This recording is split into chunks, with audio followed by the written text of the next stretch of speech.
그 지나고 나니까 남는 거라고는 살밖에 없어요 저는. 그동안 열심히 뺀 거 이제 좀 또 이번 추석에 다 까먹고 이제 다시 네. 다시 이제 시작해야 되는 운동을 시작해야 되는데요. 자, 오늘 히브리서 끝내려고 생각은 하고 있으나 쉽지는 않을 것 같고요. 오늘 10장 7절까지 지난번에 저희가 했다고 지금 저도 방송에 올라 있는데 오늘 10장부터 한번 같이 보도록 할게요. 네. 자, 우리가 히브리서 좀 힘들잖아요. 힘든데 왜 힘드냐 하면 히브리서가 지금 쓰고 있는 대상은 2000년 전에 유대인 혹은 헬라인 중에 그리스도인에게 쓰고 있고 뭐 이걸 2000년 지난 우리가 읽고 있으니까 이걸 우리가 쉽게 이해하는 게 오히려 더 이상하다고 생각이 들고요. 여러분 용벼천가나 이런 거 혹시 조선실록 이런 거 읽으시면 바로 이해가 안 되는 부분들이 많아요. 그 배경을 좀 알아야 이해가 되고 여러분 사도 뭐 꼭 보라고 사람들이 그러던데 그 사도라는 영화도 그 배경을 좀 알고 그래야 더 재밌듯이 사실 성경도 마찬가지예요. 이 배경을 우리가 좀 알고 읽으면 훨씬 더 이해하기가 쉬운데 그렇지 않으면 멀리서 들려오는 그 옛날 소리라고 밖에는 생각이 안 들죠. 그래서 10장 저희가 기억나세요? 지난주에 우리 같이 이야기 나눈 거 핵심이 뭐였죠? 구약의 제사하고 또 예수님이 이 땅에 오셔서 십자가에 죽으신 그죠? 십자가 사건하고 이렇게 비교해서 설명을 했잖아요. 그죠? 그냥 우리가 그 쉽게 보면 똑같진 않지만 비교해서 설명했다 하면 한번 기억나는 대로 얘기해 보실래요? 옛날의 제사는 어땠고 예수님의 십자가는 어떤 것이고 이게 왜 연결이 되고 이것이 왜 또 우리에게 가장 중요한 사건이 되는가 이 얘기를 그죠? 막 히브리서 기자도 피 터서 설명을 했고 저도 피는 안 났지만 열심히 얘기를 나눴고요. 가장 중요한 특징이 뭐였죠? 구약에는 그 짐승의 피를 뿌렸죠. 네. 그래서 성막 안에 들어가면 성소와 지성소, 특별히 지성소 안에는 여러분은 잘 아시는 언약궤, 그 언약궤의 속죄소에 들어가서 피를 뿌리며 1년에 한 번 모든 사람의 모든 민족, 제사장을 포함한 모든 사람의 죄를 이렇게 사함을 받는 속죄의 피를 흘렸는데 예수님은 자신의 피를 그죠? 여기는 매번 흘려야 됐지만 여기는 딱 한 번에 피를 흘렸다. 한 번에 예수님의 피를 흘렸다. 왜 피냐 이렇게 물어보신다면 하나님이 그 피로 말미암아 죄를 용서해 주신 것과 하나님이 예수 그리스도를 통해서 이 땅에 십자가의 죽으심으로 말미암아 죄를 용서해 주시는 것을 하나님께서 이 땅 가운데 약속으로 정하신 방법으로 하나님이 행하셨다 이렇게 말씀을 하고 있죠. 또 뭐가 있을까요? 구약의 제사는 제일 중요한 사람이 누구예요? 제사 드릴 때 제사장이죠. 근데 제사장도 죄인이고 그러니까 자기 죄도 속죄함을 받아야 하는데 중간에 중재자가 돼서 성소에 들어가서 지성소에 들어가서 하나님과 인간 사이의 죄를 이렇게 중재했고 그 피 흘림을 대신했지만 그러나 우리가 앞에서 말하면 좀 뭐 안 오신 분 좀 힘들겠지만 멜기세덱의 반차, 멜기세덱의 계통에서 나신 예수님이 직접 제사장이 되셔서 다시는 제사를 드리지 않아도 될 수 있도록 예수께서 직접 친히 제사장이 되셔서 한 번의 피를 흘리심으로 십자가에서 죄를 용서해 주셨다. 이 얘기를 이제 쭉 전개를 했죠. 또 뭐가 있을까요? 여러분 뭐 금향단, 금초대 뭐 이런 얘기 쭉 나왔었고요. 네. 자 이제 8절부터 같은 얘기 반복되는 것들이 있으니까 한번 볼게요. 이 전제로 깔고 저희가 한번 10장까지 나가면 그 다음부터는 그렇게 또 저희가 또 구약에 그렇게 어렵지 않은 본문들을 만날 수 있는데요.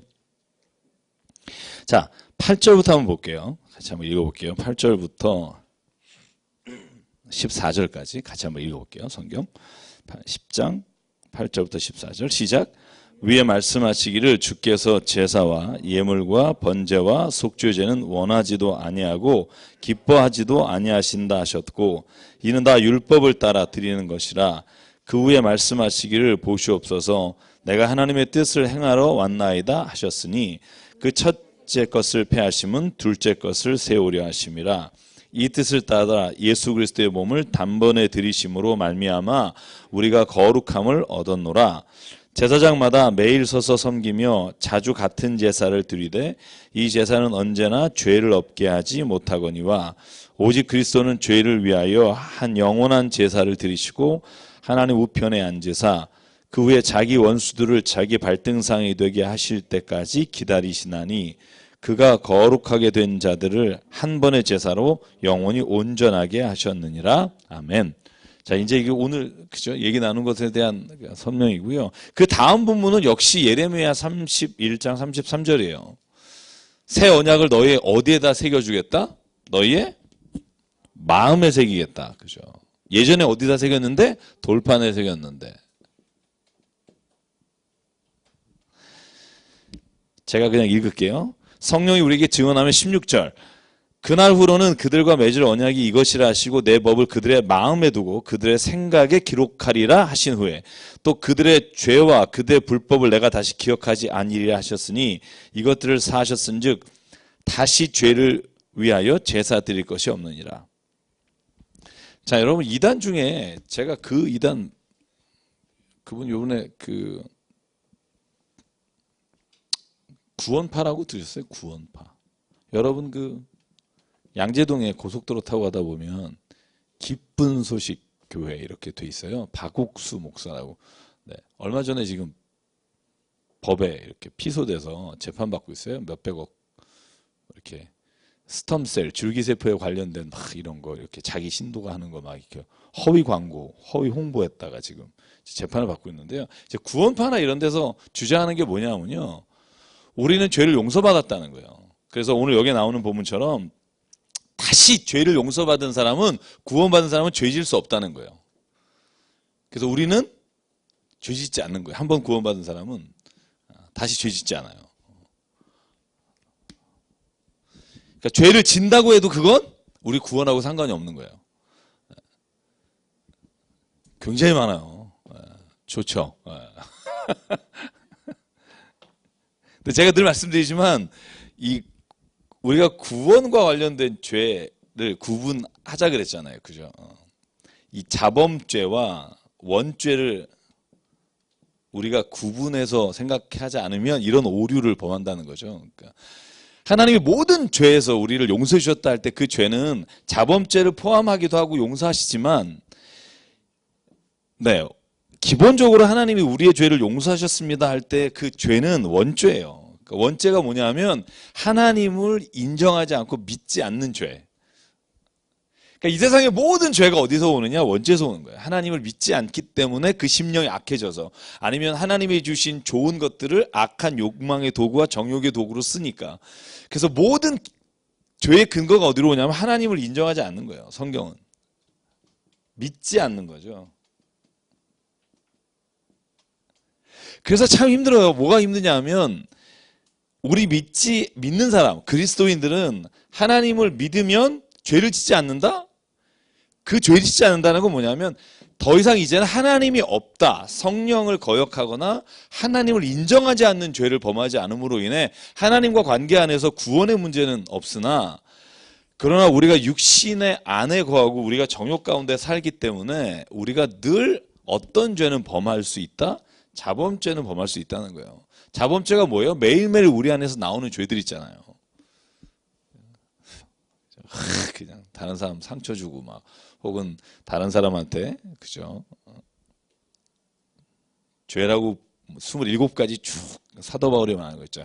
간음과 음욕과 도둑질과 그죠?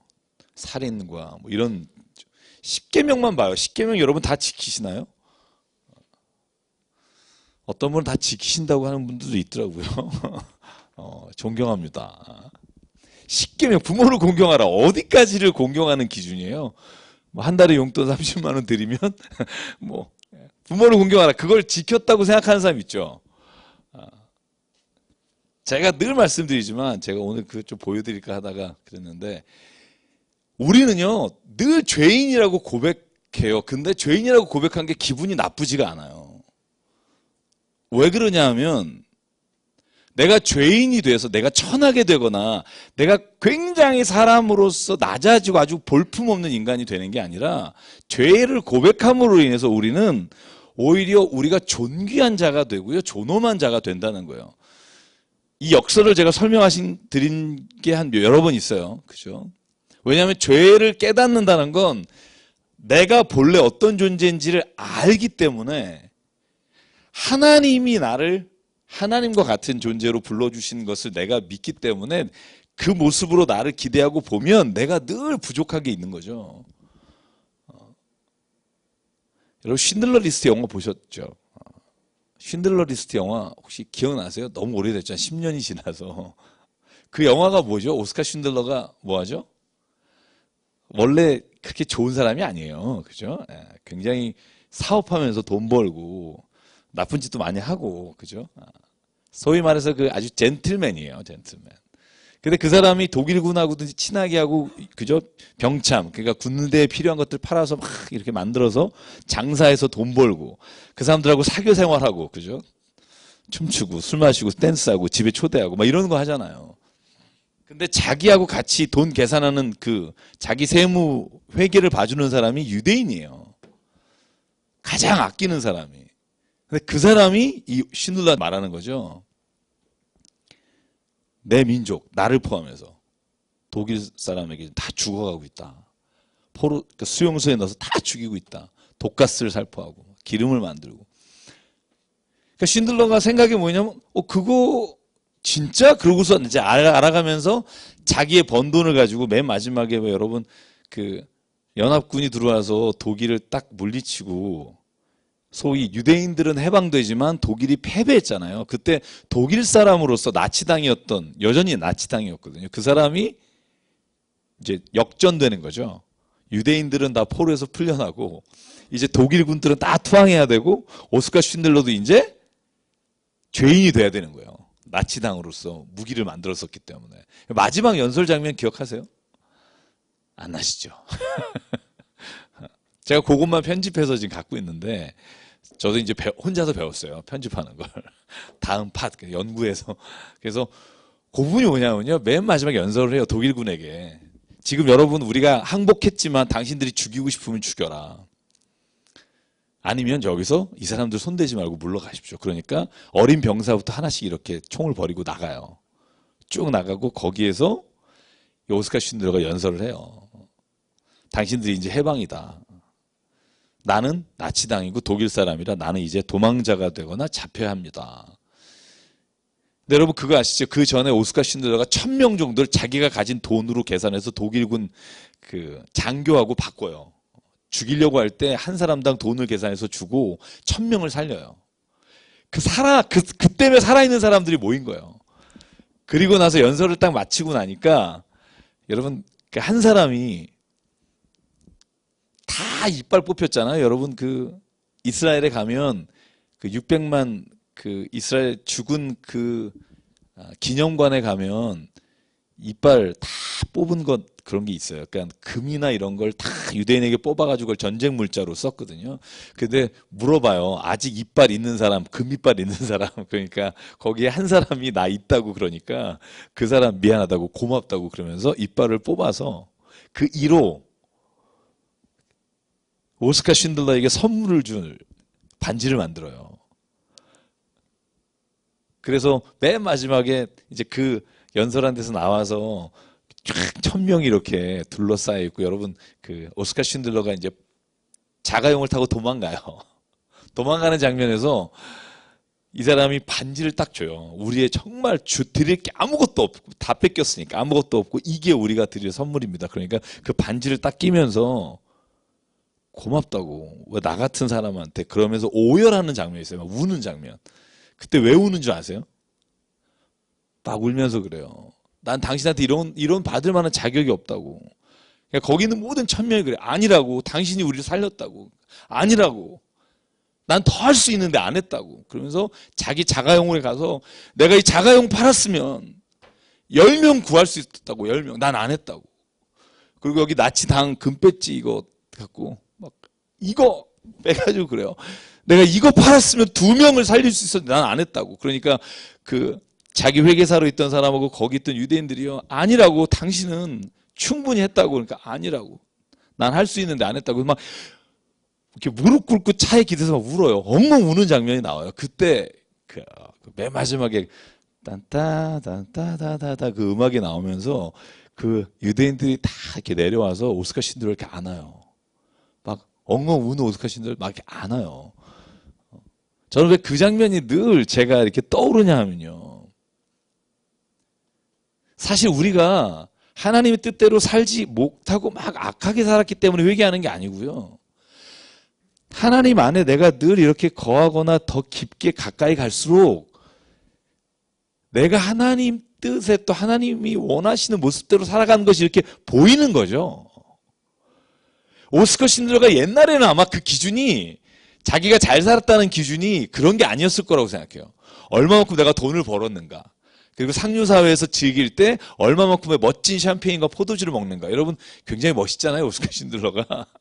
그 기준으로 자기가 굉장히 잘 살았고 굉장히 남한테 조금만 선한 걸 베풀면 엄청나게 뿌듯했던 사람인데 맨 마지막에는 자기가 금빛지 하나 안 팔아서 한 사람을 못 구한 거로 이렇게 오열을 하는 거예요. 저는 그게 그리스도인으로서 우리가 살아갈 때 하나님 앞에서 갖게 되는 회개하는 마음이라고 생각해요.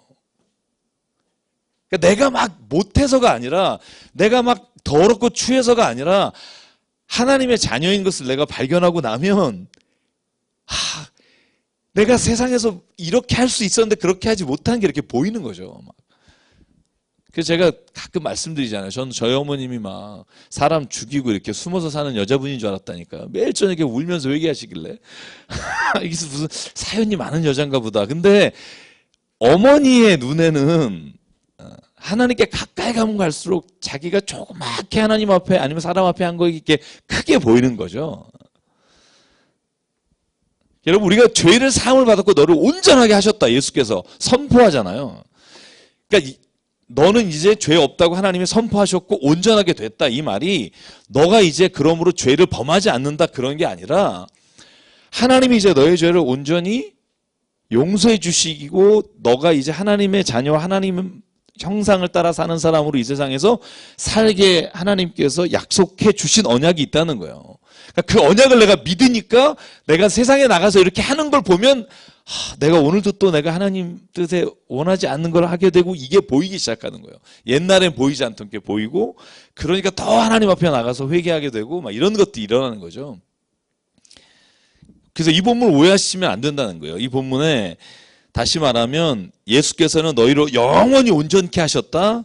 한 번의 제사로 너희들의 모든 죄를 단번에 사하셨다. 이 모든 죄를 사하시고 하셨다는 게 그러므로 우리는 죄를 짓지 않는다거나 실수를 하지 않는다는 게 아니라 우리의 삶에서 그런 일어나는 것들을 우리가 더 민감하게 보고 하나님 앞에 나가서 회개하는 자리에 간다는 거예요.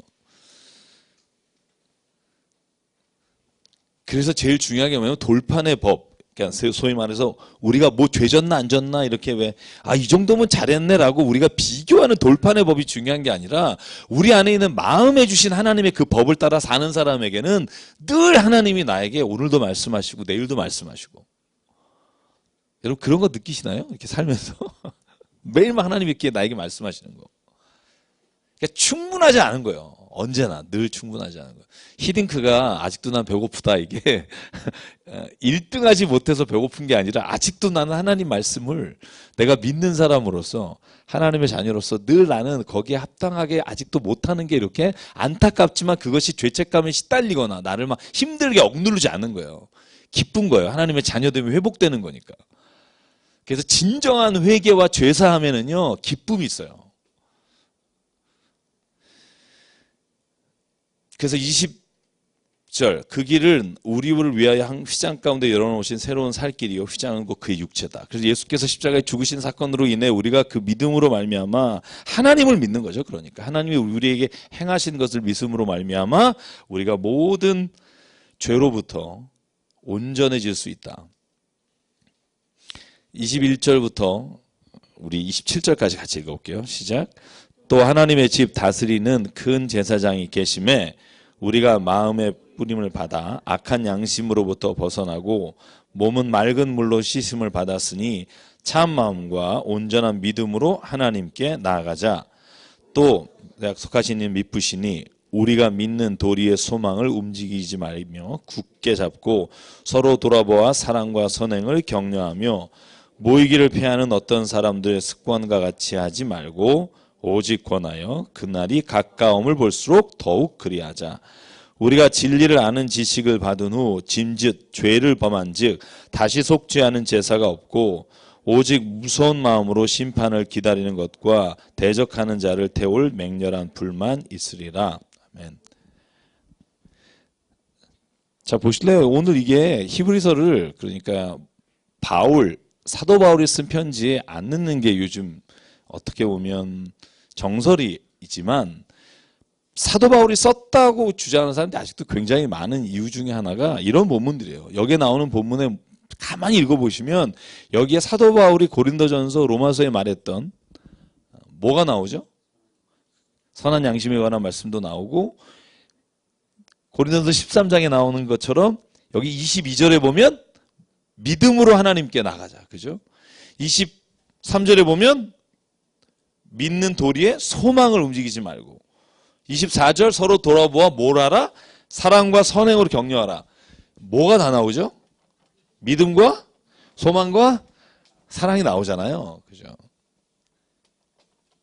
사도 바울은 이 세상에 살아가는 그리스도인들에게 가장 중요한 게 뭘까? 믿음, 소망, 사랑이라고 그래요. 그게 어떻게든 흔적이 나와요. 우리가 또 읽은 거 있잖아요. 왜 믿음의 역사, 그죠? 그죠? 사랑의 수고, 소망의 인내, 그죠? 그러니까 믿음, 소망, 사랑 이 세 가지 항상 있을 것인데 그 중에 이제 이런 사랑이라. 이 말씀들이 다 데살로니가전서도 마찬가지고요. 이 세 단어가 계속 나와요. 반복해서. 오늘도 마찬가지예요. 하나님께서 이 모든 것을 이루어 주신 것들이 믿음으로 하나님께 나가고 소망을 가지고 견디고 그리고 서로 돌아보아 사랑하는 것 이것까지 나가야 믿음이 온전하게 되는 거예요. 여러분 이 히브리서의 배경을 얘가 말씀을 드릴 때 제가 좀 이렇게 힘줘서 말하지 않았던 장면 중에 하나가 뭐냐 하면 히브리서가 보통 AD 67년에서 68년이라고 보통 우리가 봐요. 보는 이유 중에 하나가 뭐냐 하면 65년까지의 박해가 진짜 심했거든요. 65년의 박해가 여러분 기억나세요? 이 박해로 인해 사도 바울도 갇히게 되고 모든 그리스도인들이 로마에서 핍박을 받기 시작한 게 뭐냐 하면 네로 황제죠. 네로 황제가 자기가 약간 이렇게 약간 맛이 가신 분이죠. 글라디우스 통제 때도 마찬가지고 황제 때도 마찬가지고 네로 때도 마찬가지고 네로가 65년에 모든 기독교인들을 잡아서 죽이는 그걸 내린 다음에 히브리서의 이제 11장, 12장, 13장에 가면 이 모든 믿음에 관한 것들이 왜 나왔는지가 나와요. 그게 뭐냐면 저것 때문에 그런 거예요. 이 고난을 어떻게 이겨낼 것인가. 그죠? 히브리서를 받고 있는 모든 편지를 받는 사람들은요. 지금 어떤 가운데 있냐 하면 다 좋은 형편이 아닌 거예요. 고난 가운데 있는 거예요. 역경 가운데 있는 거예요. 수모를 당하고 굉장히 사람들로부터 버림받은 아주 역력하게 그것들이 이제 나와요. 그래서 히브리서 기자는 이 모든 것들을 설명하면서 뭐를 결론으로 두고 있냐면 믿음으로 너희가 이 모든 고난을 인내함으로 나가면 하나님께서 너희를 더 완전하고 더 영원한 하나님의 약속의 땅 하나님의 나라에 들어가도록 너희들이 이끌어 가실 것이다. 그래서 여러분 히브리서 12장에 뭐가 나오냐면 6절에 이런 말 나오죠. 1, 2절에 믿음의 주에 온전케 하시는 예수를 바라봐라. 이렇게 한 다음에 그가 어떤 분임을 믿어라. 그가 하나님이 계신 것과 또 그를 믿는 자에게 상 주시는 임을 믿어야 할지니라. 그 상 주신다 할 때 이 상이요. 이 땅에서 받는 어떤 상이 아니에요. 복이 아니에요. 히브리서는 철저하게 이 상은 하나님의 나라와 관련이 있어요. 여기서 그러니까 제사라든가 단번에 우리를 위해 죽으심으로 인해 영원한 구원을 이루셨다. 이게 이 세상에서 복을 받고 이 세상에서 잘 된다 하는 것에 초점이 있는 게 아니고요. 결국 어디에 있냐면 우리의 모든 신앙의 삶의 이 세상에서의 결론이 하나님의 나라에 있어요. 초점이. 여러분 하나님의 나라를 믿으십니까?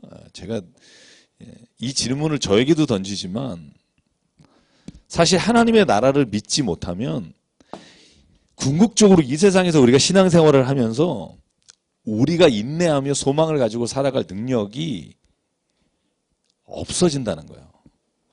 이 세상이 뭐 족하다. 나는 하나님 믿는 거로 됐다라고 생각하는 사람이 있을지 모르지만 사실 성경이 말하는 주제의 핵심은 뭐냐면 하나님의 나라에 대한 기대가 있어야 하고 그것이 없는 사람은 이 땅에서의 고난도 실제로 이겨낼 수 없다는 거예요. 근데 저는 그게 맞는 것 같아요. 제가 가끔 말씀드리지만 칸트도 하나님의 나라라고 표현하지 않았지만 신이 반드시 있어야 되고 신이 목적한 세계가 이루어지기 위해서는 신이 함께 있는 그 영혼이라는 것이 있어야 된다. 그리고 영혼은 불멸해야 된다. 제가 간단하게 설명드린 적 있죠. 제가 왜 본유관념이라고 설명드린 적 있어요. 이 세상에서 사람들이 다 보면 착한 사람이 잘 돼야 되고 악한 놈이 망해야 된다. 그렇게 거꾸로 생각하시는 분 혹시 있을지 모르겠어요. 착한 사람이 안 돼야 되고 망해야 되고 악한 사람은 뭐 다 잘 돼야 된다. 그렇게 생각 안 한다는 거죠. 근데 세상을 보면 착한 사람은 힘든 사람이 좀 많아요. 모르겠어요. 제가 보면 좀 그래요. 악한 사람은 잘 되는 사람이 꽤 있어요. 근데 그게 지금뿐만이 아니라 옛날에도 그랬어요. 그래서 칸트가 뭐라 그러냐면요. 이 정도 한 역사가 흘러갔으면 이런 생각들이 사람들에게서 없어져야 된다는 거예요. 아, 착하게 살면 잘못되는구나. 인생 쪽박 차는구나. 그러면 자녀에게 교육할 때도 착하게 살지 마라. 경쟁에서 무조건 밟아라. 이겨라. 뭐 이렇게 해야 되는데 어떤 사람이든 역사적인 사실을 볼 때는 다 그렇게 보지만 그러나 또 자식이나 아니면 다른 사람에게 말할 때 착하게 살아야 된다. 이렇게 말을 하는 거죠. 악하게 살면 안 된다. 왜 그러냐 하면 그건 우리가 만들어낸 세상에서 보고 나온 결과가 아니라 습관이나 상식이 아니라 인간이 본원적으로 태어나면서부터 갖고 태어난 마음이라는 거예요. 그런데 이 세상을 보면 페노메나 이 세상을 보면 그게 절대로 이루어지지 않는 거예요. 그래서 칸트가 뭐라고 말하냐 하면 이것이 우리에게 항상 있는 본유관념이고 이것이 우리가 보이는 세상에서 이루어지지 않는다면 이것은 분명히 언젠가는 이루어질 일인데 이건 영원 혹은 영혼이 불멸함으로 말미암아 신이 있어서 하나님께서 이런 말을 안 쓰죠. 신이 우리가 생각하는 이 본유관념이 이루어질 수 있도록 연결시켜 준다는 거예요. 그래서 신이 필요하다는 거예요. 근데 저는 이걸 좀 바꿔서 말하면 이런 거예요. 우리가 왜 이런 마음을 갖게 됐을까? 하나님에 대한, 나라에 대한 거, 영혼에 대한 거. 우리가 그러한 마음을 가지고 있기 때문인 거예요. 그러니까 우리가 원래 없었던 것을 만들어낸 게 아니라 우리 모든 사람 안에 이런 마음이 동시에 있는 거예요. 거절하지 않는다면 어떤 사람이나 자연스럽게 묻게 되는 질문들인 거예요. 인간은 죽으면 어디로 가는가? 이런 질문들이.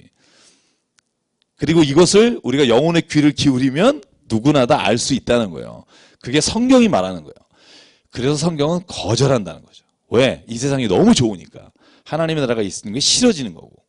그래서 이걸 거절하니까 이 땅이 끝난다고 생각하니까 어떻게든지 이 땅에서 자기가 하고 싶은 일을 하기 위해서는 하나님을 마음에 두기를 거절하고 싫어해야 되는 거예요.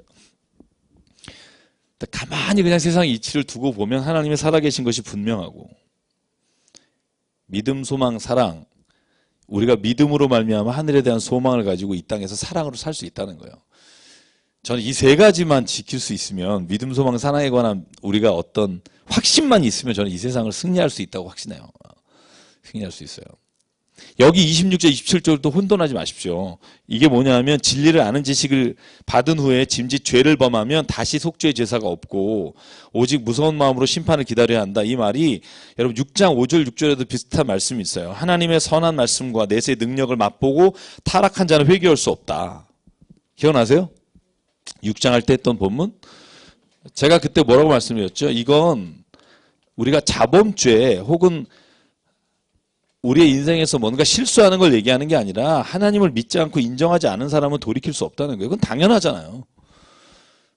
하나님을 믿지 않고 다시 예수님을 욕하고 성령을 욕한다. 29절, 28절에 보면 그 말씀이 나와요. 그러면 그 사람을 하나님께서는 다시 자녀로 품어줄 수가 없다는 거예요. 누가복음 15장에 아버지가 아무리 기다려도 그 아들이 그 길로 오지 않는 한 하나님은 그를 잡아줄 수가 없다는 거예요. 억지로 부르시지 하나님은 억지로 부르는 것이 사랑의 관계가 아니기 때문에 제가 여러분에게 설명드린 대로. 그래서 29절 보실래요? 하물며 하나님의 아들을 짓밟고 자기를 거룩하게 한 언약의 피를 부정한 것으로 여기고 은혜의 성령을 욕되게 하는 자가 당연히 받을 형벌은 얼마나 더 무겁겠느냐 너희는 생각하라. 30절 원수 갚는 것이 내게 있으니 내가 갚으리라 하시고 또 다시 주께서 그의 백성을 심판하시리라 말씀하시는 것을 우리가 아노라. 원수는 우리가 갚지 말라는 거죠. 제가 늘 말씀드리지만 복음에 관해서도요. 저 사람 예수 안 믿으니까 지옥 간다. 그리고 나서 그 사람을 정죄하거나 판단하는 말을 우리가 하면 안 돼요. 그건 우리의 몫이 아닙니다. 왜냐하면 하나님께서 마지막에 그 사람을 어떻게 할지 아무도 몰라요. 그러니까 다른 사람에 대해서 쉽게 그런 말을 하지 말아야 된다는 거예요. 자, 좀 빨리 갈게요. 자, 31절, 32절, 33절.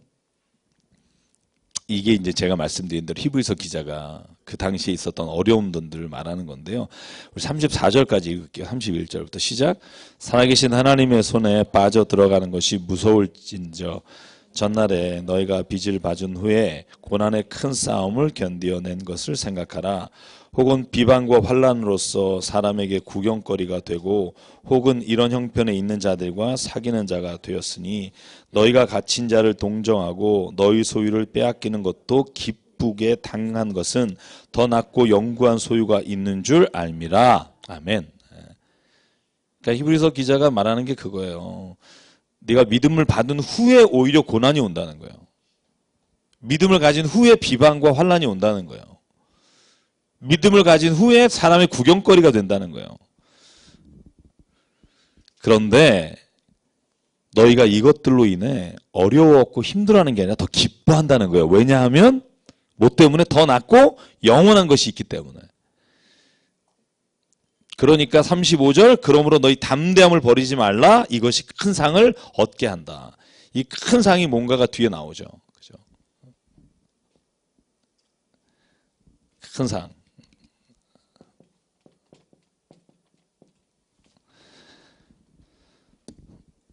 자, 그러면 그 뒤에 아예 맞아 읽을게요. 36절부터 39절 시작. 너희에게 인내가 필요함은 너희가 하나님의 뜻을 행한 후에 약속하신 것을 받기 위함이라. 잠시 잠깐 후면 오시리니 지체하지 아니하시리라. 나의 의인은 믿음으로 말미암아 살리라. 또한 뒤로 물러가면 내 마음이 그를 기뻐하지 아니하리라 하셨느니라. 우리는 뒤로 물러가 멸망할 자가 아니요 오직 영혼을 구원함에 이르는 믿음을 가진 자니라. 아멘.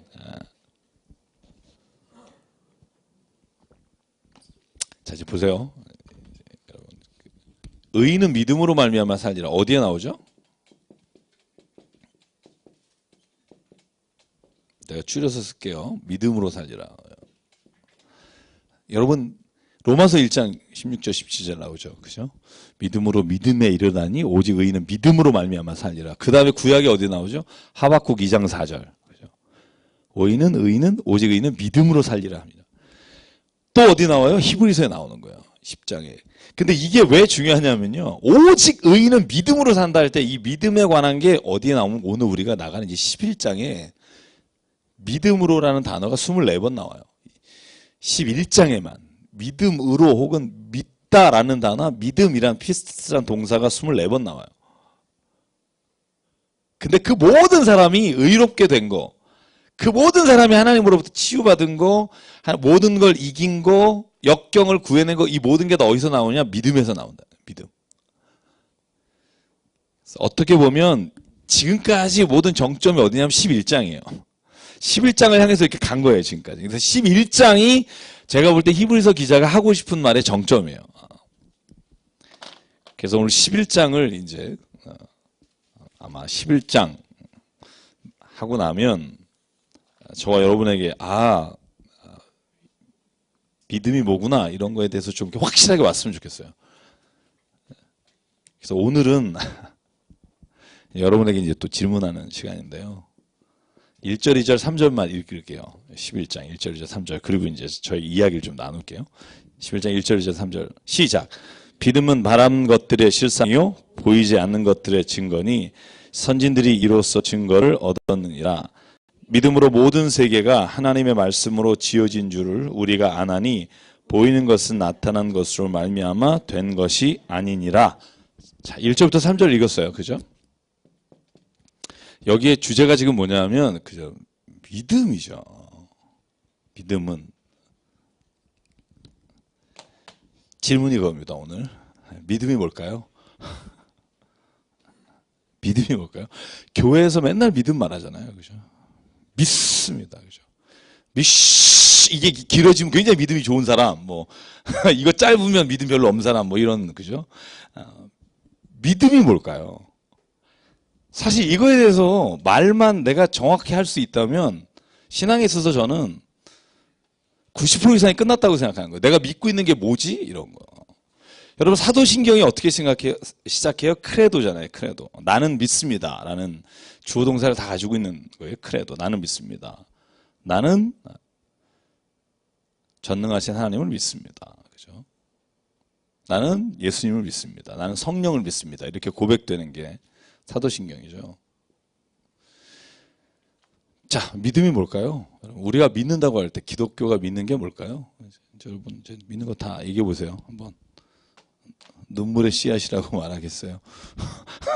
믿음이 뭘까요?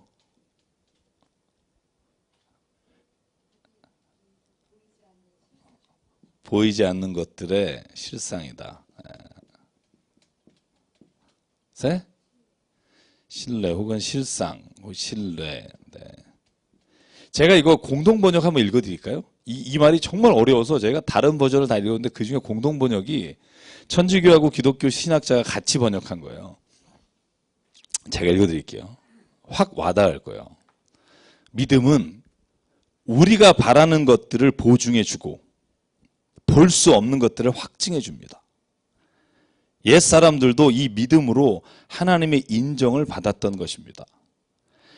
우리는 믿음이 있으므로 이 세상이 하나님의 말씀으로 창조되었다는 것, 곧 우리의 눈에 보이는 것이 보이지 않는 것에서 나왔다는 것을 압니다. 이렇게 돼 있어요. 그러니까 보이지 않는 것들이 실상이요, 바라는 것들의 실상이요, 보이지 않는 것들의 증거다. 그죠? 이게 증거군요. 네. 보이지 않는 것들의 증거다. 그러니까 이 말을 풀었으면 우리가 바라는 것들을 보증해 주는 게 믿음이고, 여러분 제가 그 믿음이라는 게 꼭 하나님하고 연결시켜서는 못 믿겠다고 한다는 거죠. 근데 사실 여러분들 계속 믿고 산다니까요. 제가 늘 말씀드리지만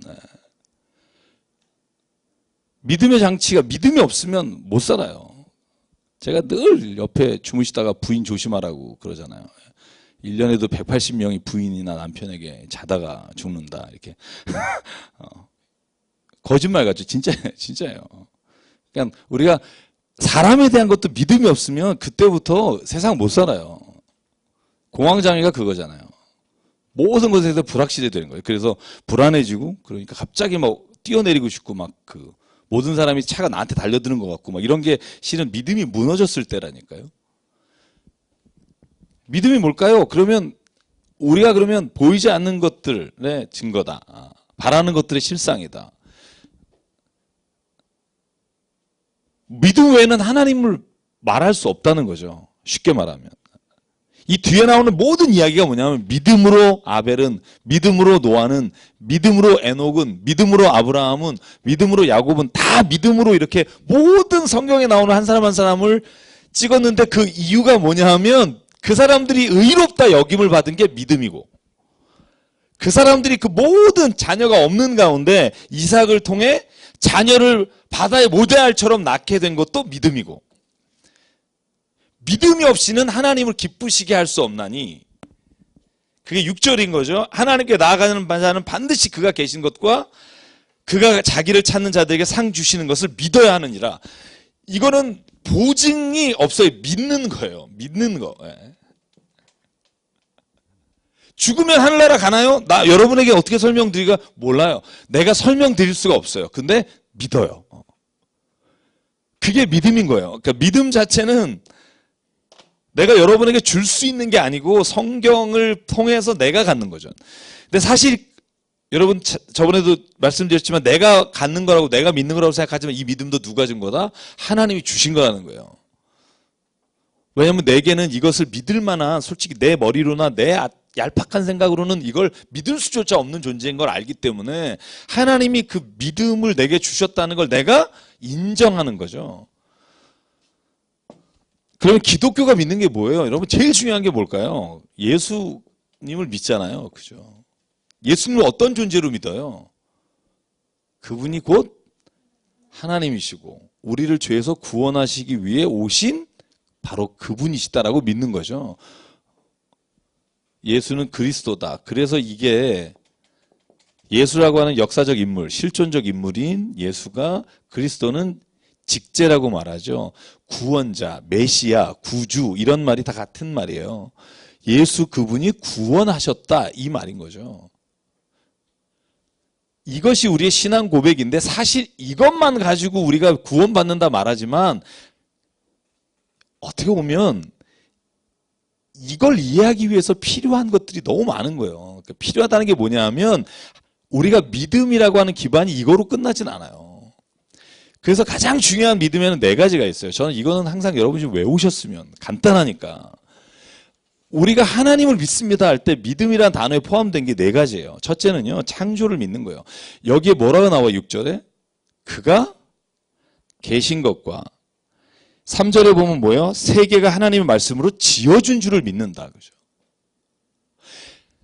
뭘 믿습니까? 그러면 다른 것 다 떠나서 창조하신 창조주를 믿는 거예요. 사실 이게 빠지면 예수가 그리스도이시다 믿는다는 게 무의미해요. 왜냐하면 하나님을 믿지 않는데, 예를 들면 세상의 창조가 우연이고 이 땅에 있는 모든 게 우연이 됐다고 생각하는 사람에게 구원은 의미가 없어요. 실존적으로 더 나은 삶을 위해서 필요할 수는 있지만 창조에 대한 확신이 없는 사람에게는 사실 구원이라는 게 별 의미가 없어요. 구원은 창조주에 대한 믿음이 있어야 구원에 대한 문제가 우리에게 요청이 되는 거죠. 우리가 이해할 수 있는 거예요. 그래서 우리가 뭘 믿느냐? 창조신앙을 믿는 거예요. 하나님이 우리를 창조하셨고 우리가 고와 같지 않으시며 우리를 창조한 대로 우리를 이 땅에서 하나님께서 오늘도 만나기를 원하신다. 창조하신 하나님. 여러분, 세상이 창조되었다는 거 믿는 거 그렇게 어렵지 않아요. 저는 그렇게 생각해요. 저는 그냥 가만히 생각해 봐요. 내가 과학적인 거나 내가 아는 걸 다 그냥 내려놓고 그냥 세상을 이렇게 보면 저는 하나님이 창조하셨다는 게 이렇게 당연하게 믿어져요. 제가 어렸을 때부터 교회를 다녀서가 그런 게 아니라 제가 한 10여 년 동안 부정하고 막 이렇게, 여러분도 뭐 저를 아는 분은 아시겠지만 10여 년 동안 거의 이렇게 하나님에 대해서 이렇게 거절하고 부인해보고 이제 진짜 내가 믿는 게 뭔가 이런 생각을 하면서 미국에 가서 공부하는 동안 제가 창조와 진화라는, 그죠? 그 Religion and Science, 창조와 과학이라는 그 공부를 하면서 그냥 다 내려놓고 그냥 아무 전제를 안 두고 한번 생각해 보자. 그렇게 제 자신이 그렇게 생각했지만 그게 됐는지 모르겠지만 제가 역으로 생각해 보면 저는 제 자신이 먼저 이게 우연의 산물이 아니라 기적이라는 걸 늘 매일매일 체험하니까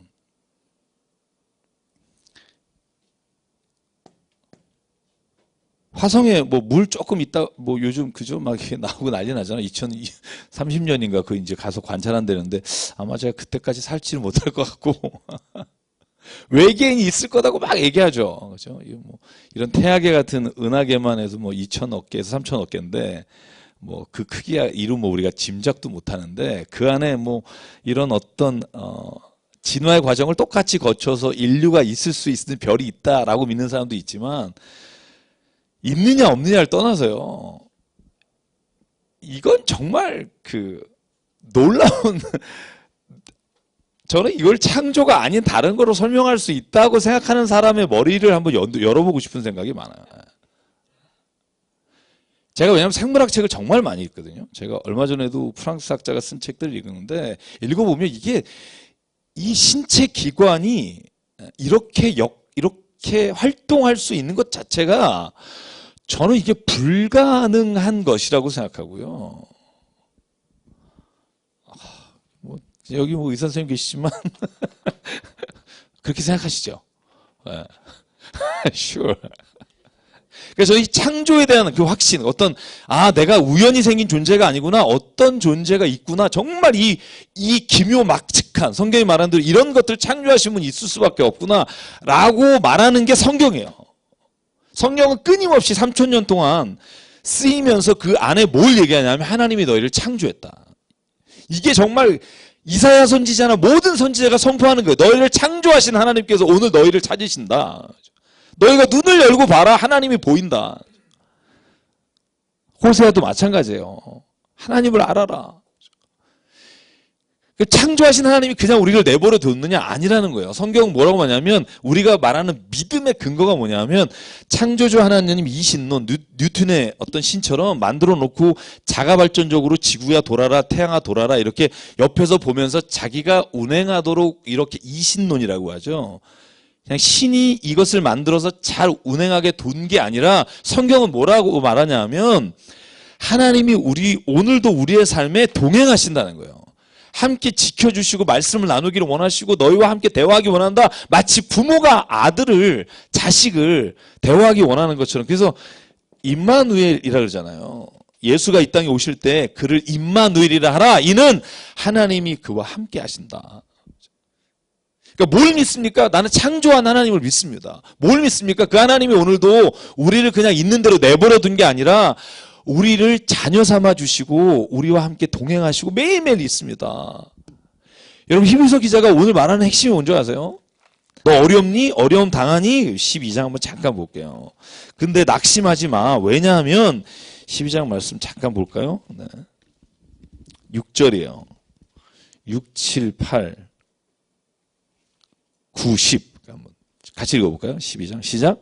주께서 그 사랑하는 자를 징계하시고 그가 받아들이시는 아들마다 책찍질하심이라 하였으니 너희가 참음은 징계를 받기 위함 하나님이 아들과 같이 너희를 대우하시나니 어찌 아버지가 징계하지 않는 아들이 있으리요. 징계는 다 받는 것이거늘 너희에게 없으면 사생하여 친아들이 아니니라. 또 우리 육신의 아버지가 우리를 징계하여도 공경하거든 하물며 모든 영의 아버지께서 더욱 복종하며 살려 하지 않겠느냐. 그들은 잠시 자기의 뜻대로 우리를 징계하였거니와 오직 하나님은 우리의 유익을 위하여 그의 거룩하심을 참여하게 하시느니라. 아멘. 육신의 아빠는 지가 기분 나쁘면 패기도 하고 자기가 열받아서 혼내기도 하지만 영의 하나님이 육신 가운데 우리를 때로는 징계받은 자처럼 어려움과 고난 가운데 주신 것은 뭐하기 위함이다? 그를 거룩하게 하려 하십니다. 세상에 속되고 물들지 않게 하심으로 하나님이 그 아들을 거룩하게 하십니다. 그래서 믿음의 본질이 가장 중요한 게 뭐냐? 하나님이 오늘도 우리와 함께 하신다. 왜 기도해요? 만약에 하나님이 창조해놓고 이 운행하는 대로 뒀다 그럼 기도한다는 게 말이 안 돼요. 하나님은 오늘도 우리와 대화하시길 원하신다. 그렇죠? 임마누엘이 하나님이에요. 우리가 믿고 있는 하나님은 임마누엘이 하나님입니다.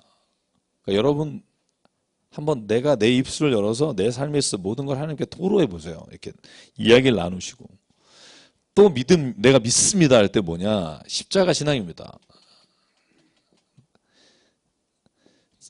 이 십자가는 뭐냐 하면 하나님이 이 땅에 오셔서 고난을 당하셨다는 거예요. 왜? 우리를 구원하시기 위해 우리가 지은 모든 죄를 대신해서 고난을 당하셨다는 거예요.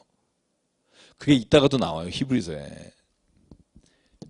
그가 고난당하시는 것을 기뻐하시는 것은 그 이후에 구원이 있기 때문에 너희도 마찬가지라는 거예요. 이 세상에서 하나님을 믿음으로 살아가는 자에게 때로는 내가 원치 않는 십자가가 있다는 거예요. 하나님이 지신 십자가도 있지만 내가 지르는 십자가가 있는데, 그런데 그 십자가마저도 내가 하나님 앞에 감사가 되는 게 믿음이에요. 뭐 이런 거 있잖아요. 뭐 다 잘못했는데 내가 왜 해야 돼?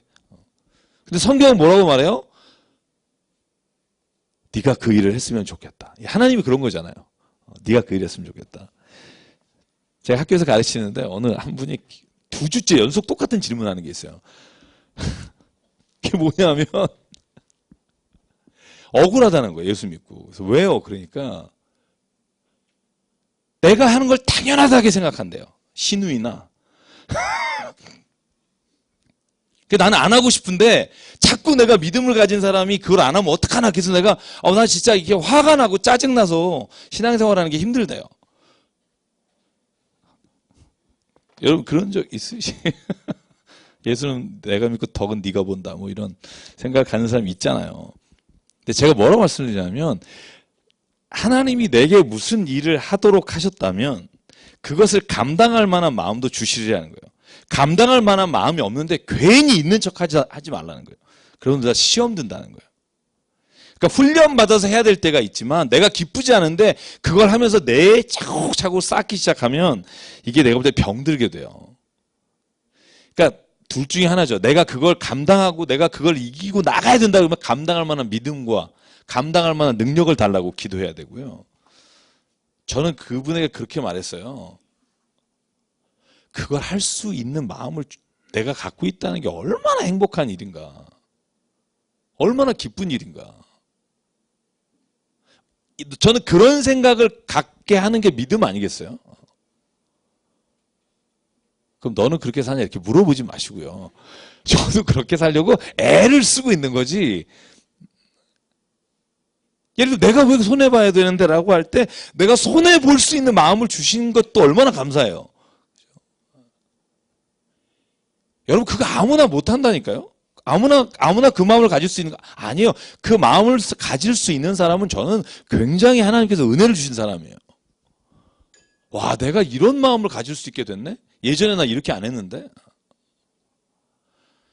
내가 예수님 믿고 그리스도인이라고 말하고 믿음이 있다고 말하면서도 여전히 내가 욕심과 세상에 대한 정욕과 사람들에 대하고 만나서 대하는 것들이 똑같다면 우리 십자가의 은혜는 내가 받기는 원하지만 십자가의 은혜대로 살기는 원하지 않는 거죠.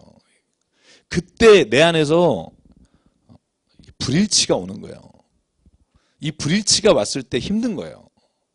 제가 인지부조화라는 거 설명드렸잖아요. 이렇게 해야 되는데 알지만 실은 내가 그렇게 사는 건 싫어요. 이때 인지부조화가 갔을 때 굉장히 내 자신이 힘들어진다니까요. 어느 때가 진짜 신앙으로 내 삶이 기쁨이 오냐면 그게 내가 이렇게 할 수 있구나라고 기뻐할 때, 그때 깨닫지 못했는데 깨닫는 척해도 힘들고요. 또 깨달음을 주시는데 끝까지 버티는 것도 힘들어요. 깨달음을 주실 때 아멘하며 순종하십시오. 이게 오늘 히브리서가 말하는 말씀의 요지예요. 당신이 아멘하고 순종하면 그것이 기쁨이 된다는 거예요. 한번 해보라는 거예요. 그러니까 도전하는 거예요. 히브리서 기자가 당신이 한번 해보십시오. 그게 기쁨이 될 겁니다. 아멘하고 복종해 보십시오. 여러분 어차피 우리가 그리스도인으로서 이 땅에 산다고 그리고 그게 기쁨이라고 하면 한번 해봅시다. 이런 거죠. 하나님이 정말 기쁨을 주시는지. 여러분 데살로니가서 5장 16절 저는 그 말씀 늘 기억하고 항상 기뻐하라 쉬지 말고 기도하라 범사에 감사하라 이는 그리스도 예수 안에서 너희를 향하신 하나님의 뜻이다. 그럼 하나님의 뜻이면 한번 해보자는 거예요. 매일 기뻐해보고 한번 매일 감사해보고 막 이걸 안 하면서 난 하나님 뜻 모르겠어요. 모르죠. 왜냐하면 하나님의 뜻이 임하는 통로가 거기에 있다니까요. 하나님의 뜻이 임하는 통로가 항상 기뻐하고 쉬지 말고 기도하고 범사에 감사하는 자에게 하나님의 뜻은 늘 들려지는데 내가 그걸 안 하니까 늘 들려질 수가 없는데 이걸 안 하면서 안 들린다고 짜증내니까 자기는 계속 더 힘든 거예요. 하나님 말씀 듣기 원하십니까? 말씀대로 해보시면 반드시 말씀하시는 분이에요. 신앙은 지적인 운동이 아니에요. 지적인 작업이 아니라 신앙은 내가 아는 것과 내가 사는 것이 하나가 돼가는 게 신앙이에요. 제가 여러 번 말씀드렸잖아요. 신앙생활 하지 말라고. 생활신앙 하시라고. 자꾸 내가 신앙생활을 열심히 해야 되나? 막 이런 생각하는 게 아니라 내 생활이 신앙이 되는 거 있죠. 사실 그게 어려운 거예요. 믿음의 내용이 뭐냐? 저는 여기에 마지막으로 히브리서 기자뿐 아니라 모든 성경에서 한 사람도 이걸 빼놓는 사람이 없어요. 근데 내가 빼면 이거에 대한 믿음을 안 갖고 싶은 거예요. 뭐냐면 부활이에요. 성경은요, 부활에 대해서 후퇴하거나 타협하거나 뭐 이렇게 이러지 않아요. 그냥 부활을 믿으라는 거예요. 나도 잘 모르는데 믿어라.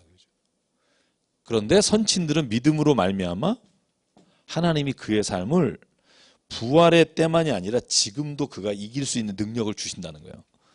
부활은 미래의 사건에 우리가 하나님과 함께하는 그런 것에 대한 믿음이지만 종말에 관한 믿음, 부활에 관한 믿음은 지금 내가 사는 세상에 있어서의 문제와 어려움과 고난과 내가 도저히 견딜 수 없는 것을 견디게 하시는 능력이 된다. 부활을 믿으면 그 부활의 힘이 능력이 된다. 사실 부활 이후에 어떤 일이 있는지는 모르지만 부활을 믿는 사람이 이 땅에서 어떻게 되는지는 알아요. 제가 말씀하는 게 무슨 말인지 아시죠? 부활을 확신하고 믿는 사람은요, 세상에서 정말 그 삶이요, 죽음 직전에도 어쩜 그렇게 화평할 수가 있는지 막 이런 생각이 들 때가 있어요. 부활을 믿는 사람은요, 끝까지 용서하는 거예요. 왜냐하면 내가 하나님의 나라를 선물 받았는데 뭐 이런 생각도 드는 거고.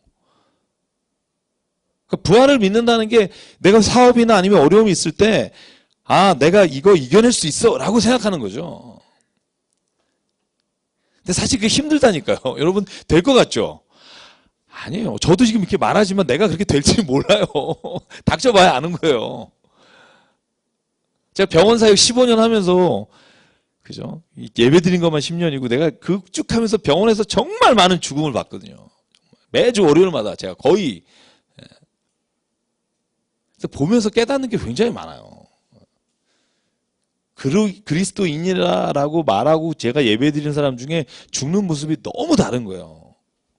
그걸 보면서 많은 생각을 하게 돼요. 나는 어떤 죽음을 맞이하게 될까? 이게 그냥 막연한 생각이 아니라 현실적으로 저한테 오더라고요. 잘 죽어야겠다? 뭐 이런 생각? 죽기 전에 참 어떤 모습일까? 그래서 저는 한편으로 저희 아버님이 심장마비로 돌아가셨잖아요. 주무시다가 깔끔하다. 요번에 제가 왜 또 심장마비로 아버님 돌아가신 가정 갔다 왔잖아요. 우리 다 몇 분 같이 가셨는데. 왜냐하면 그 고통의 순간을 지켜보는 게 힘들잖아요. 저희 가족 중에도 지금 막 그런 분이 계세요. 근데 참 힘들어요. 갈 때마다 이렇게 점점 얼마 안 남았구나라는 걸 느끼는데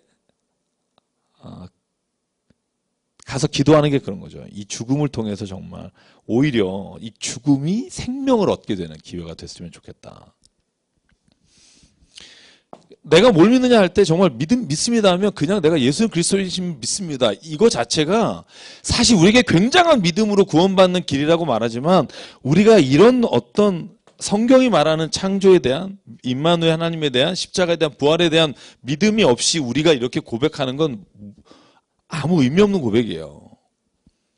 원래 하나님이 창조한 그 모습으로 하나님께 가기를 소망하는 사람, 그 모습이 우리 안에 있어야 되는 거죠.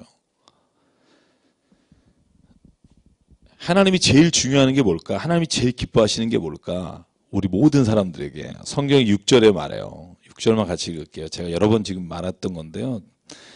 다시 한번 읽죠. 시작. 믿음이 없이는 하나님을 기쁘시게 하지 못하나니 하나님께 나아가는 자는 반드시 그가 계신 것과 또한 그가 자기를 찾는 자들에게 상 주시는 이심을 믿어야 할지니라. 하나님이 제일 기뻐하는 게 믿음이라는 거예요. 왜 우리가 맨날 교회에서 믿음 얘기하냐면요. 하나님을 믿는다는 게 하나님이 제일 기뻐하시는 일이기 때문에 그렇고요. 제가 또 하나 질문할까요? 여러분, 믿음은 있다 없다예요? 아니면 크다 작다예요? 크다 작다? 있다 없다? 예수께서 이 두 말을 다 해요. 믿음이 적은 자요. 그죠? 이런 표현도 하시고 내가 이렇게 믿음이 없느냐. 그죠?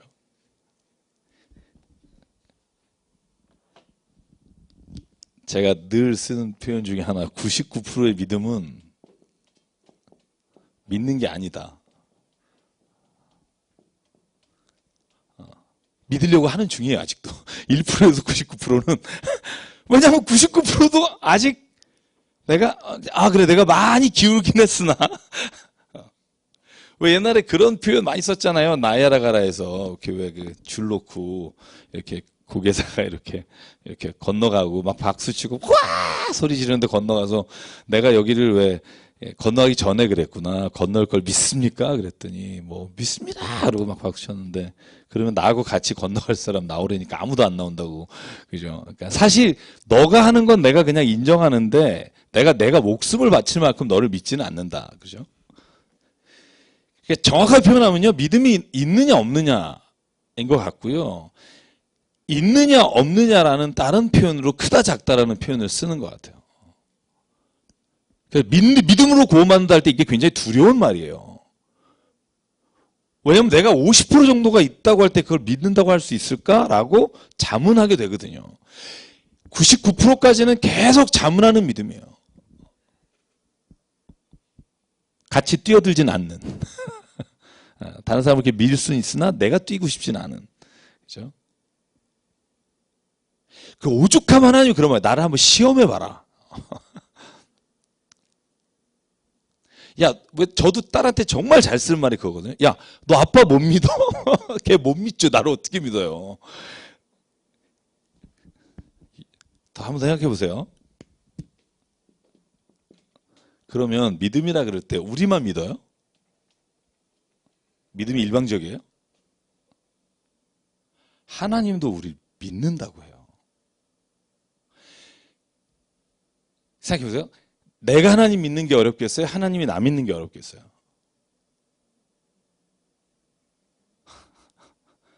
우리가 하나님 믿는 게 어려울 것 같아.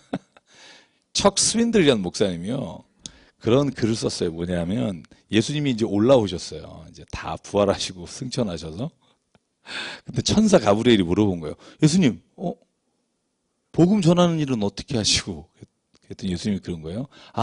내가 이제 오면서 부탁했어. 몇 사람들한테. 베드로, 야고보, 요한, 도마 뭐 이렇게 쭉 부탁하고 왔다. 그러니까 그 가브리엘이 예수님 걔네들 예수님 십자가 지고 할 때 이미 다 토꼈어요. 그러면서 가브리엘이 아니 뭐 그런 애들한테 맡기 오신 거예요 지금? 그러니까 예수님이 뭐라고 말하냐 하면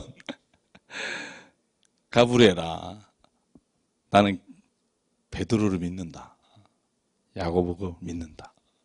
도마를 믿는다. 나는 그들을 믿는다. 근데 저는 그 척순들 목사님 책 읽으면서 그런 생각했어요. 사실 하나님이 우리를 믿어주고 있는 거잖아요. 왜냐면 우리 자식이 예를 들어서 지금 막 말 안 듣고 그러지만 믿어주잖아요. 우리가. 그죠? 믿어주는 거잖아요.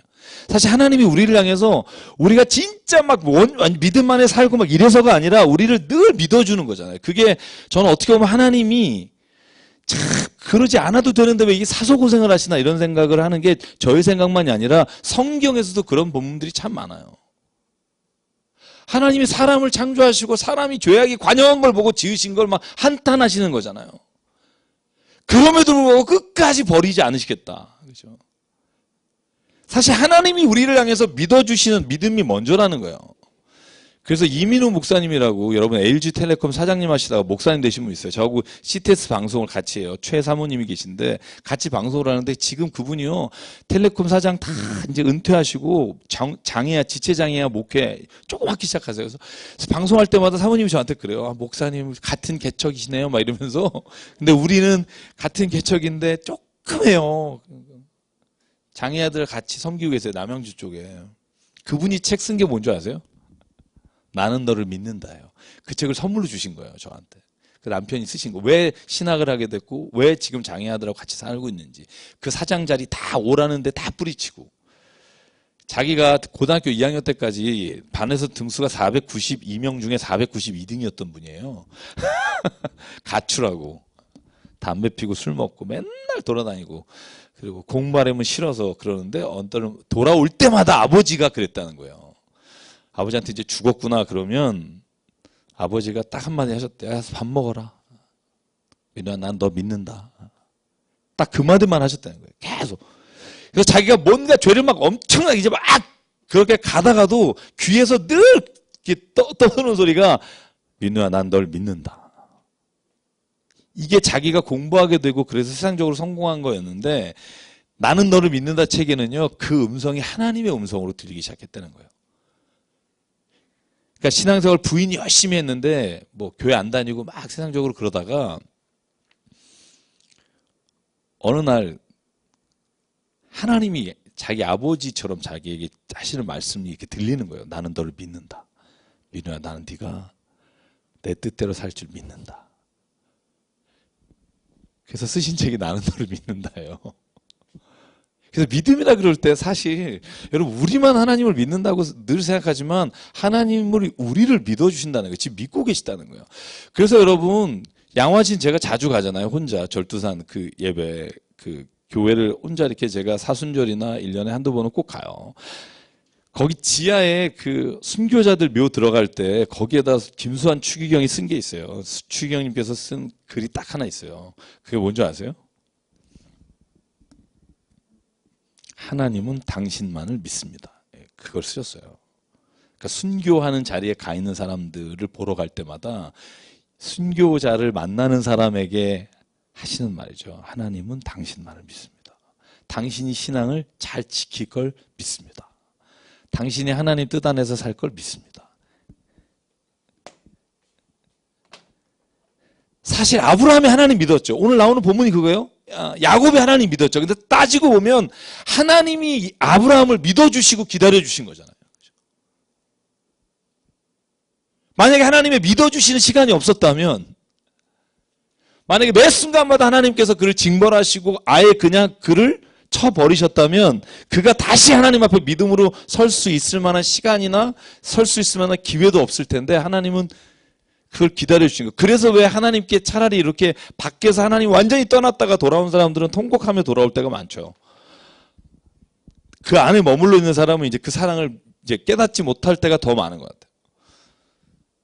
그래서 오늘 본문은 그거예요. 1, 2, 3절에 선포해요. 믿음은 이것이다. 바라는 것들 실상에 보지 못하는 것 증거다. 이렇게 선포하고 두 갈식으로 앞에 선포하고 그 예를 든 게 오늘 11장 전체예요. 11장 전체는 이제 읽으면 알아요. 읽으면 알아요. 아, 이거구나. 이래서 믿음을 바라는 것도 실치고 선진들, 성경에 나오는 모든 사람들이 이것 때문에 하나님께 의롭다함을 받았구나. 그게 이제 4절부터 시작돼요. 한번 거기만 좀 읽어볼게요. 제가 4절 읽을게요. 믿음으로 아벨은 가인보다 더 나은 제사를 하나님께 드림으로 의로운 자라 하시는 증거를 얻었으니 하나님이 그 예물에 대하여 증언하심이라 그가 죽었으나 그 믿음으로서 지금도 말하느니라. 자, 아벨이 한 일은 뭐예요? 양의 첫 소산을 하나님께 드렸잖아요. 가인 건 안 받으시고 아벨 거 받으셨잖아요. 하나님이 의롭다 여겼어요. 노아도 마찬가지고 의롭다 여긴 게 뭐예요? 양을 드렸기 때문에 믿었기 때문이에요. 하나님을 믿었기 때문에. 노아가 방주를 졌기 때문에 라고 말할 수 있지만 하나님이 말씀하시고 하나님께서 심판하신다는 걸 믿었다는 거죠. 에녹은 봐요. 5절. 믿음으로 에녹은 죽음을 보지 않고 옮겨져 갔어요. 하늘에 올라갔죠. 그를 옮기심으로 다시 보이지 아니하였느니라. 그는 옮겨지기 전에 하나님을 기쁘시게 하는 자라 증거를 받았는데 그 모든 게 뭐다? 뭐 때문에?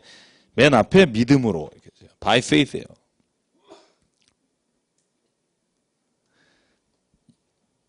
그리고 6절 우리가 읽은 본문 나오고 7절도 마찬가지예요. 노아가 의롭다 하심을 받았어요. 뭐 때문에? 믿음으로. 자, 8절. 아브라함이 무엇 때문에 그죠? 장래 유업을 받을 땅에 나아갈새 갈 바를 알지 못하고 쭉 나오잖아요. 믿음으로 단어가 앞에 나오죠. 믿음으로 아브라함은 장막에 거했고 성을 바라봤고 그죠? 다 믿음인 거예요. 어떤 행위가 아니라 그 믿음 자체가 하나님께서는 그를 의롭다 여기시는 길이기도 하고 그와 약속한 것을 이루어 주시는 길이기도 하고 얼마나 쉬워요. 근데 제일 어려운 게 믿음이라니까요. 아까 말씀드렸잖아요. 99%가 아니고 100%가 믿음이라니까요. 그래서 믿음이 가장 쉽지만 가장 어려운 거예요. 안 믿으면서도 뭘 할 수는 있잖아요. 그죠? 근데 하나님은 심중에 믿음을 보시기 때문에 아무리 뭘 해도 그걸 하나님은 의롭다 여기지 않는 거예요. 왜? 하기 싫은데 억지로 하는 거니까.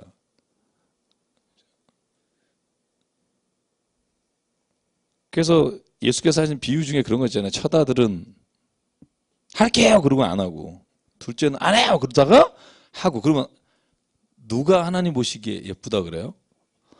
안 해요 했으나 하는 자잖아요. 그 마음에 부모의 말이나 그 말씀을 기억하고 늘 마음에 가지고 있는 사람을 하나님은 귀하게 여기신다는 거예요. 기쁘게 보신다는 거예요. 입으로만 막 하면서 하나님을 기쁘시게 해야지, 야 당연히 해야지 라고 말하지만 실제로는 하나님을 믿지 않는 거, 그게 예수님이 말한 바리새인인 거죠. 너희는 행위로는 하나님을 믿는 것 같으나 마음에는 하나님 두기를 싫어하는 거죠. 믿음이에요. 11절 믿음으로 사라는 자기가 나이가 그죠? 90이 돼서 애를 낳는데도 나이가 많았음에도 불구하고 잉태할 수 있는 힘을 얻었으니 이는 약속하신 이를 미쁘신 줄, 거짓이 없는 줄 알았습니다.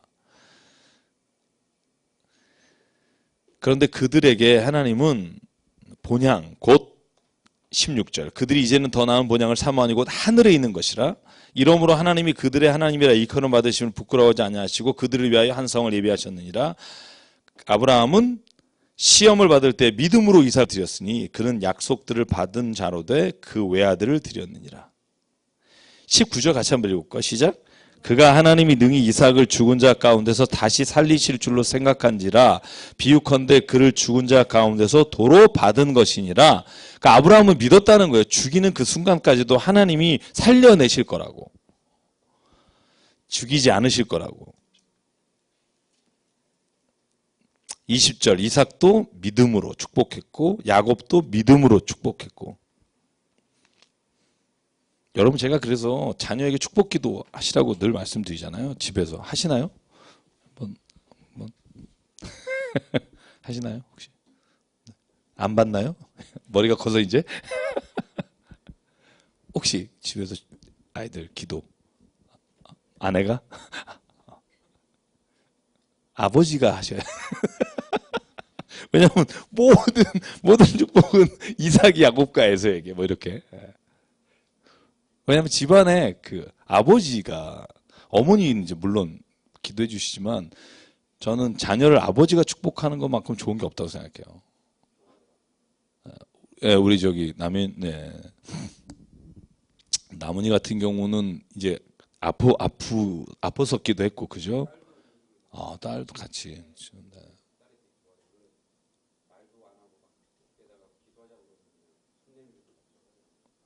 그러니까 이게 처음 하는 게 어렵고요. 이렇게 딱 시작하면 가장 좋아하는 게 아버지, 엄마가 나를 위해서 기도해 준다 이러면 이게 솔직히 돈 주고 이렇게 잘해 주는 것보다 훨씬 더 큰 자긍심인 것 같아요. 저는 이게 믿는 가정에서 정말 어렵지만 좀 해봐야 되는 가장 좋은 일 중에 하나라고 생각하는데, 우리 이 집사님도 좀 슬슬 한번 좀. 네.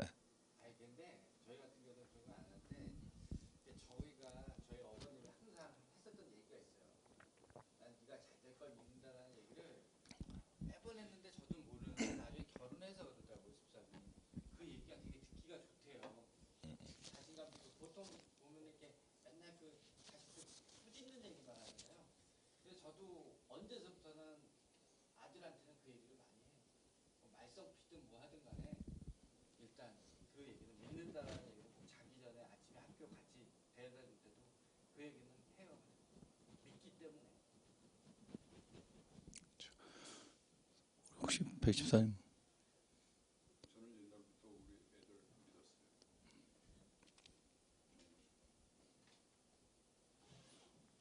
그러니까 미국에서 기도는 어떻게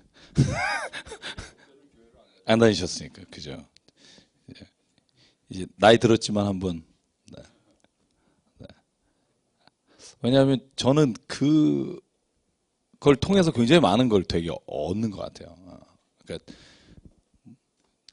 만약에 제가 아침에 일찍 새벽에 나가야 된다 그러면 그 전날 미리 기도를 받고 싶어 하고. 그러니까 솔직히 기도를 받고 싶어 한다는 게 저는 그런 마음이라고 생각해요. 첫째는 하나님을 믿는 마음이고, 둘째는 부모가 자기를 사랑하고 있다는 걸 이렇게 모르진 않지만 간절히 이렇게 기도할 때 그거가 느껴지는 것 같아요. 이렇게 흘러간다 그러나요? 그래서 저는 가정 예배도 굉장히 중요하고요. 그 때마다 이렇게 한 번씩 기도를 한번 좀 어색해도 꼭 한번 이렇게 손을 잡고 해도 좋고 머리에 손을 얹어서 해도 좋고. 저는 부모가 하는 기도가 사실 목사나 어떤 성직자가 하는 기도보다 저는 더 영향력이 있다고 생각해요.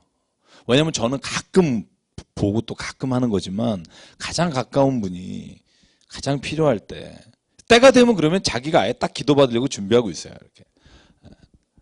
뭐 시험 때라든지 아니면 자기가 뭐 중요한 게 있다 그러면 아빠 내일 뭐 일찍 가세요? 그러면 저녁에 기도해달라고. 그럼 저는 이제 또 처음에는 막 쑥스럽고 그러는데 이렇게 하면 아주 진중하게 앉아서 머리를 이렇게 디밀고 그러면 같이 기도하는데 그러다 같이 가족이 같은 마음으로 이렇게 기도하고.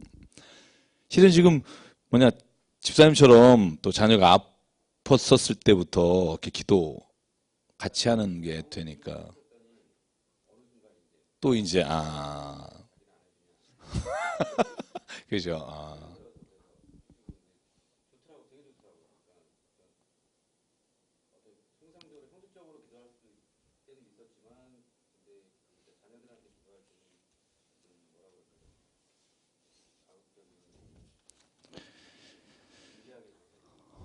제가 부부끼리 이제 제가 부부 성역 공부 하잖아요. 제가 한 쌍씩 이렇게 제가. 근데 요즘 하시는 분들에게도 그렇고 제가 늘 말씀드려요. 두 분이 손잡고 기도하시라 그러면 기도하고 나서 얼굴이 안 밝은 경우가 있어요. 오셔서. 그래서 왜 그런가 보면 기도를 통해서 자기가 하고 싶은 얘기를 하시는 분이 있어요. 하나님, 제 아내가 아주 그냥 고집이 센 걸 고쳐주시고 항상 늘 좀 순종적인 자세가 되게 하시고, 그러니까 기도하고 나서 기분이 확 상해서 오셔가지고 기도하고 나서 싸운다는 거예요. 그래서 기도를 어떻게 하세요? 물어보면 이제 그 쭉 히스토리를 들어보면 이제 그런 사람들이 있어요. 그래서 제가 늘 말해요. 기도를 내가 뭔가를 말하고 전달하고 싶은 내용을 전달하는 수단으로 삼을 때부터 기도는 우리로 하여금 하나님과 관계를 깨지게 만드는 거다. 그러니까 기도는 정말 그 안에 내가 간절히 바라는 이 사람이 변했으면이 아니라 우리 관계 안에서 내가 가지고 있는 아이 메시지를 하는 거죠. 그러니까 내 스스로가 무엇이 이 가정에서 되기를 원하고 어떤 일이 일어나길 원하고 하는 걸 하면, 그러면 기도는요 변화의 능력이 있다니까요. 그래서 저는 그 기도를 진짜 한번 좀 해보셨으면 좋겠어요. 정말 해보면, 그리고 나서 이렇게 다시 기도를 하고 이렇게 오잖아요. 그러면 얼굴이 바뀌어요. 그리고 막 자랑하시기 시작해요. 우리 목사님 3주 동안 한 번도 안 싸웠어요. 막 이런 이제 그런 자랑이죠. 어떻게 안 싸우게 됐어요? 기도하니까 못 싸우겠다. 이런 얘기를 많이 하세요. 사실 함부로 말하는 것도 우리가 상대방에게 서로 기도해 줄 수 있으면, 그게 자식이든 그게 어떤 가족이면 저는 그 능력이 생긴다고 생각해요. 그래서 오늘 그 23절부터 쭉 나오는 본문도 마찬가지예요. 제가 오늘 더 진행은 안 하겠습니다만, 모세도 무엇 때문에 하나님께서 그를 선택했느냐? 믿음이라는 거죠.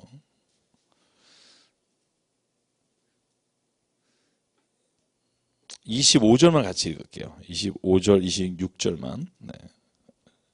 같이 시작. 도리어 하나님의 백성과 함께 고난받기를 잠시 죄악의 낙을 누리는 것보다 더 좋아하고 그리스도를 위하여 받는 수모를 애굽의 모든 보화보다 더 큰 재물로 여겼으니 이는 상 주심을 바라봄이라. 아멘. 저는 이 말이 참 저한테 와닿았어요. 이번에 제가 히브리서 준비하면서 믿음이 있는 사람들에게는 무슨 차이가 있을까? 죄악을 누리면서 낙을 보고 좋은 거가 아니라 오히려 하나님의 백성과 함께 고난받기를 기뻐하는 사람. 애굽의 보화와 큰 재물이 더 크게 보이는 게 아니라 그리스도께서 주신 그 좋은 것들을 지켜나가는 게 더 크게 보이는 사람. 저는 그게 그리스도인이 믿음 있는 사람이라는 생각이 들어요. 그러니까 저에게도 그런 간절한 소망이 있어요. 늘 지키지 못하고 때로는 뭐 쉰들러처럼 늘 그것 때문에 내가 부족한 것을 보이게 되지만 그럼에도 불구하고 그것이 삶의 기준이고 목표라고 내가 믿는 거죠. 그래야 내가 틀린 줄 알 거 아니에요.